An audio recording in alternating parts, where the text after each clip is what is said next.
जो अगर मेरे बारे में बुरे भी बोले हो तो कहीं ना कहीं बुराई बोल के भी दुनिया को बता दिया कि संघर्ष नाम की कोई चीज़ आई है, संघर्ष टू नाम की कोई चीज़ आई है, तो मेरे लिए बुरे नहीं है, वो भी सही है कि उनका अपना पॉइंट ऑफ व्यू है। और हम सबको मैं एक सोचे कि सब लोग हमें प्यार करें, तो ये संभव हो नहीं। जिनको बुरा बोलना है वो बुरा आपको बोलेंगे, क्योंकि उनके मन में ही है कि मुझे बुरा बोलना है। तो देखिए, दो चीज़ें होती है, कुरान और कुरान एक साथ रहता है, कभी लड़ता नहीं। और जो पढ़ता है वो कभी लड़ता नहीं, जो नहीं पढ़ता है वो लड़ता है। एक जगह कुरान और कुरान को रख दीजिए तो उसके एक भी पन्ना तक टकराते नहीं है, वो ऐसे ही रहेंगे जैसे वो रखे गए, क्योंकि वो अपनी अपनी गरिमा को जानते हैं कि कुरान का गरिमा क्या है और कुरान की गरिमा क्या है। और जो पढ़ता है उसकी गहराई तक गया है, वो कभी नहीं लड़ेगा, क्योंकि ना कभी कुरान किसी को लड़ने के लिए बोलता है, ना कभी कुरान किसी को लड़ने के लिए बोलता है। सच्चाई और बुराई के लिए लड़ने की बातें होती है, लेकिन जो उसको नहीं पढ़ता है वही सबसे ज्यादा ज्ञानी हो जाता है। और दुनिया में एक चीज तो है कि आप अगर कभी जाइएगा ना, कहीं बहुत ऊंचे पे जाइएगा ना, तो उतना ऊंचा जाने की क्षमता तो उसकी नहीं है जो आपकी बुराई कर रहा है। उसकी क्षमता इतनी है जो आपको 10 गाली दे सकता है। तो वो अब उसके पीछे के संघर्ष वो कभी देखा नहीं ना, संघर्ष करके तो बड़ा हुआ ही नहीं है। हाँ, उतना आप ऊंचे हैं जो उसको गाली देने के भी काम आ पा रहा है। तो इस सब चीज़ों पे फोकस नहीं करना चाहिए। ऐसे लोग तो आपके जीवन में मिलते ही रहेंगे। ऐसा थोड़ी है यहाँ पे अगर ऐसी झोपड़ी है तो इसी बगल में एक अलग कलर की झोपड़ियाँ हैं, जबकि दोनों झोपड़ी ही है, लेकिन सबके कलर अलग अलग हैं, सबके बनाने के तरीका अलग अलग है। तो आप किसी झोपड़ी को गलत नहीं बोल सकते हैं। लेकिन हाँ, एक चीज़ है कि अगर आपके मन में अच्छाई है तो आप किसी के लिए बुरा नहीं बोल सकते, हमेशा आप अच्छा ही बोलोगे।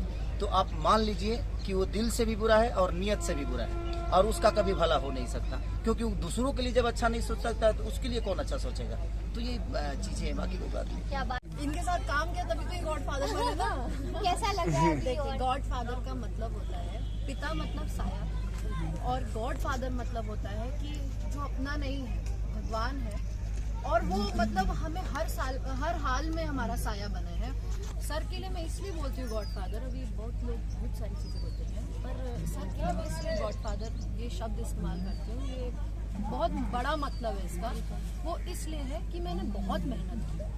मैंने लिटरली अप्रिसिएशन के लिए मैं रोई हूँ। मैं बहुत वैसा हुआ कि यार कोई रिसीव क्यों नहीं कर रहा है, मैं इतनी मेहनत कर रही हूँ, कोई देख ही नहीं रहा, किसी को मतलब ही नहीं है। तो मैंने भी अपने काम में फिर चीज़ें उतना, मतलब कहते हैं ना कि पैशन है, मेरे पैशन को कभी किसी ने समझा ही नहीं। यहाँ पे लोग बिजनेस कर रहे हैं, लोगों को बिजनेस पॉइंट ऑफ व्यू से करना है, हम पैशन के लिए आए थे, वो काम ही नहीं हो रहा था।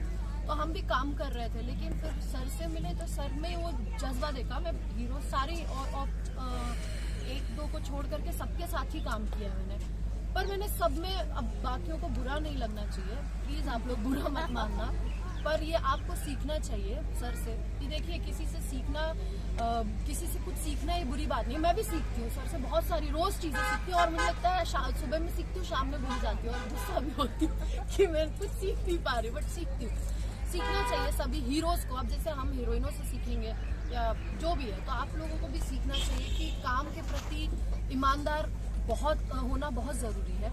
और सबसे बड़ी बात ये, हमारी रोजी रोटी सभी बोल रहे हैं जैसे, तो हमें अपनी इंडस्ट्री को बड़ा करने के लिए हमने क्या किया, हमने तो बड़ा कर रही है इंडस्ट्री, हमने अपनी इंडस्ट्री को बड़ा करने के लिए क्या किया। कल को कोई सवाल पूछे तो उसका जवाब आपके पास रहे, वैसा कुछ काम करना चाहिए। तो इसलिए अब सर वो चीज़ें करते हैं, और सर ने मुझे सपोर्ट किया। उन्होंने, जो किसी ने नहीं देखा मेरी मेहनत, और ये चीज़ें बोलते वक्त मैं थोड़ी इमोशनल हो जाती हूँ, तो मुझे मैं नहीं देखा किसी ने, तो वो चीज़ अप्रिशिएट की सर ने, इसके लिए मैं गॉडफादर कहती हूँ। और मुझे आज इतनी बड़ी फिल्म गॉडफादर जो हम कर रहे हैं, वो अ स्टेप अहेड दैन संघर्ष 2 है।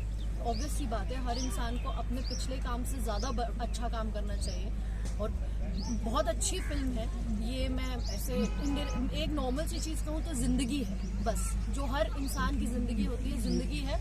पर किसी की ज़िंदगी में उतार चढ़ाव ज़्यादा होते हैं, किसी में कम होते हैं, तो पूरी ज़िंदगी की कहानी है, इसलिए हम जवान से बुढ़ा गए हैं यहाँ पे।